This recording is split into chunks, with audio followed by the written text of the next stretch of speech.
Srinivas edifice private limited 1984లో register అయింది. మా బ్రదర్లా స్టార్ట్ చేశారు. ఫ్రమ్ 2000 నుంచి నవ్వు గ్రాడ్యువల్లీ ఇంక్రీజ్ చేసి ఇప్పుడు మేము 300 crores చేస్తున్నాం. On hand around 750 crores works ఉన్నాయి మాకు ఇప్పుడు.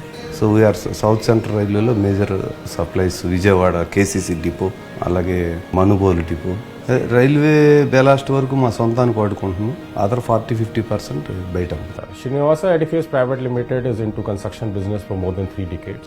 They are mainly railway contractors and they have been using local manufactured crushing and screening plants. Now total Metso నేను షిఫ్ట్ అవుదాం అనుకుంటున్నాను. రీజన్ ఏంటి అంటే నాకు డిఫరెంట్ స్టేట్స్లో వెస్ట్ బెంగాల్, జార్ఖండ్, ఒరిస్సా, తమిళనాడు ఇలా డిఫరెంట్ లొకేషన్స్లో మెట్సోతో టైప్ అయితే నాకు మెయింటెనెన్స్ పార్ట్ వన్ రూఫ్లో క్లోజ్ అవుతుంది. And service wise all over spread అయి ఉన్నారు కాబట్టి India wide I feel comfortable. So that's why I change it to Metso. As a CPL, we started our journey with Metso somewhere around 2011. Actually, we are pretty happy with the AMC service as we are able to concentrate more on our core business. So recently, in a period of 6 months, we bought 5 Nord Wheeler plants from Metso. AMC contract మెట్సోతో వెళ్ళటం వల్ల proper service engineer సైట్లో ఉంటున్నాడు. వాళ్ళు అడ్వాన్స్డ్గా spares planning కానీ, maintenance కానీ, man power training కానీ వాళ్ళే కేర్ ఎక్కువ తీసుకుంటున్నారు. దానివల్ల క్వాలిటీ ప్రోడక్ట్స్ కానీ, క్రషింగ్ అవర్స్ కానీ ఎఫెక్ట్ అవ్వకుండా సేఫ్ వర్కింగ్ చేస్తున్నాం. Their plant is basically, it's a wide variety, multiple product plant. They want maximization of railway ballast, which is 40-60. And also they need maximization of aggregate, which is 0-20, because they are also into national highway projects. And the plant is fully mobile. It is automated plant, a Nord Wheeler plant, where the primary is NW106, which is having a jaw crusher C106 with 110 kilowatt motor.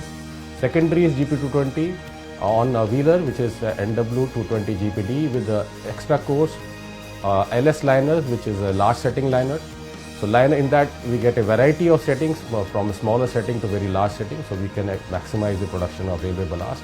Production quality పార్ట్లో మెట్సోతో వెళ్ళటం వల్ల మేము అనుకున్న production daily 3000 tons నాకు కావాలంటే ఆ 3000 tons తీయగలుగుతున్నాం irrespective of size.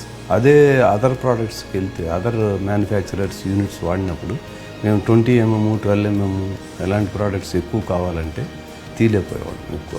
ఇప్పుడు నవ్వు మెట్సోకి వెళ్ళినాక క్వాలిటీ కానీ, ప్రొడక్షన్ కానీ అనుకున్న ప్రకారం మేము చేయగలుగుతున్నాం. బ్రేక్ డౌన్ డేస్ మంత్కి మినిమల్గా ఉంటుంది, బాగా మినిమైజ్ అయింది. పవర్ కన్జంప్షన్ కూడా సేవ్ అవుతుంది అన్నమాట with due to more production. నేను ప్రొడక్షన్ పర్సంటేజ్గా చూస్తే మెట్సో ప్లాంట్స్తో 25-30% with the same setup. The average production, even the plant installed is new. There are some local and quarry issues. Each plant is producing about 50,000 tons per month.